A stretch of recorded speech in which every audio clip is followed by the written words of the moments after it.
It's a challenge to build and fly a plane at the same time. Danielle Barakovoli.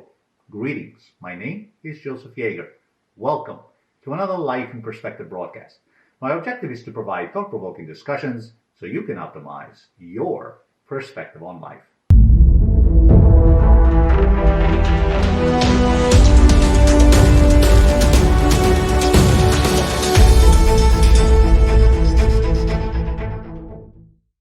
Among the many challenges the recent pandemic has thrown at us, one of the most significant to tackle is remote learning, and especially in kindergarten through high school.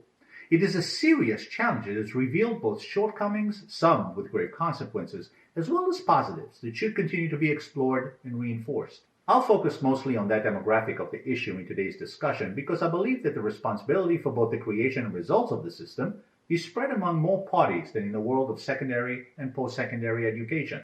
Before I continue, please consider subscribing to the channel if you haven't already done so by clicking the subscribe link below. It's free and would be much appreciated. You may also follow me on Facebook, Instagram, and Twitter.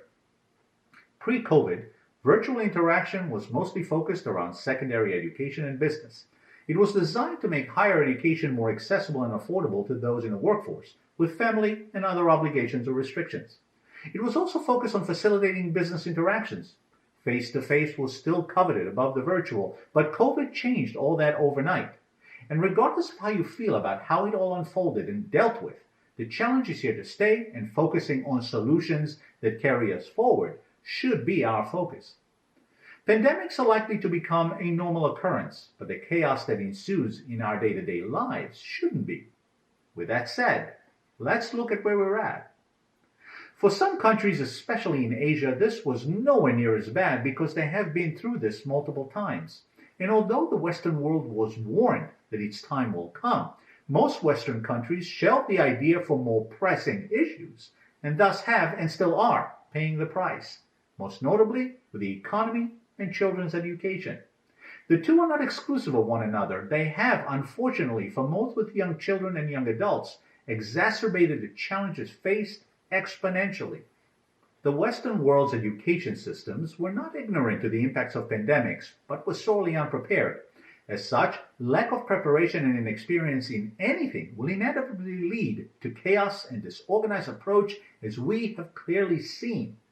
I refer to it as the proverbial Tower of Babylon, a massive undertaking by many nations that ends in disaster, and in its wake has left a devastated educational system. All of a sudden, schools shut down and officials and teachers are scrambling to figure out how to keep kids on track academically. That which has become common in higher education was sorely lacking for kids. It's not enough that parents have been laid off or lost a business and are stressed about paying the bills. They must now entertain their children and keep their life as normal as possible while attempting to look for employment. If parents are fortunate enough to still have a job, even if working from home, they are distracted or unable to leave their children alone.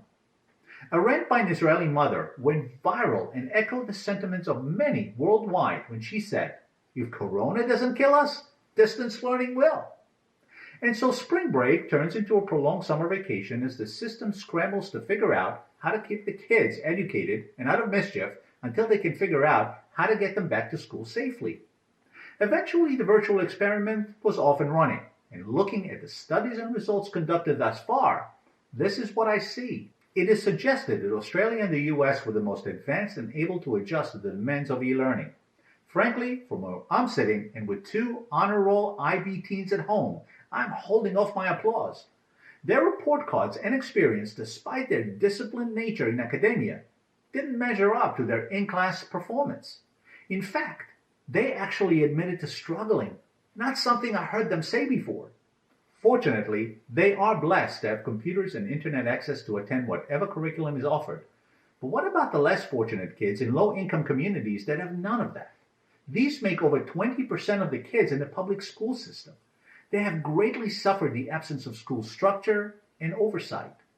Furthermore, studies show that since the pandemic hit, 1 in 4 young adults struggled with suicidal thoughts. They may not be exposed to the virus, but they may be exposed to stressful parents, social media addiction, cyberbullying, and other drivers of low self-esteem economic uncertainty, lack of physical activity, and lack of interaction with others. Whereby the classroom environment keeps them social, structured, and focused, the isolation, at least in young adults, is failing them. Some kids are skipping school, whether it's because they have no access to the necessary technology or because when they do, they record themselves and use that recording as a stand-in for their attendance while they go about their business. Not to mention cheating on examinations has been reported to increase. Across the screen, the teachers themselves are grappling with their own challenges. Lack of time for planning on an ad hoc system, performance pressures, taking on additional roles that were not trained for to pick up the slack for others and less funding, and inspiring students remotely, just to name a few. Some have given up and quit because they cannot adapt to the system as they grapple with the uncertainties of the times. This is but a glimpse into the inadequacies of the current system, and we should confront those responsible for not heeding the system's adequate warning and their lack of preparation. Furthermore, further scrutiny is called for as some educators and administrators with support of their unions are doing all they can to avoid going back into the classroom because of the convenience of working at home and the money they save. What happened to No Child Left Behind? Or does that depend on how much a child costs the system? I do realize that many world organizations, both for and nonprofit, as well as private citizens who are able, have collaborated and poured resources into combating this war on all fronts because it was forced to. However, it will all be for naught if we keep ignoring Grandma's advice that an ounce of prevention is better than a pound of cure and costs a heck of a lot less. The global economic carnage we experience as a result of arrogance and greed would have cost a lot less money and lives and would not wreak havoc on the education system so many children depend on for a shot at life. We were already losing our young to the digital universe before Corona came to town. E-learning was the last thing we needed in our attempt to save their minds. Instead of being a well-planned temporary solution, it has become a point of contention to regain normalcy. I don't have all the answers nor the control over the higher-ups who make these decisions, but like many of you, I'm not blind to nor am I willing to turn a blind eye to the kicking of the can down the road of priorities at the expense of an education system that is imperfect on the best of days. If we want to eat each other's lunch in adult world, so be it, but not at the expense of the youth we expect to lead us into the future, and certainly not during the formative years that shape their character. So to the policymakers I pose this question: would you fly on a plane you are still building and expect to reach your destination? I think not. Then why are you letting the children? Please like, subscribe, and share this video, and let me know what topics you would like my perspective on in the comment section below. Thank you for watching, and see you next time.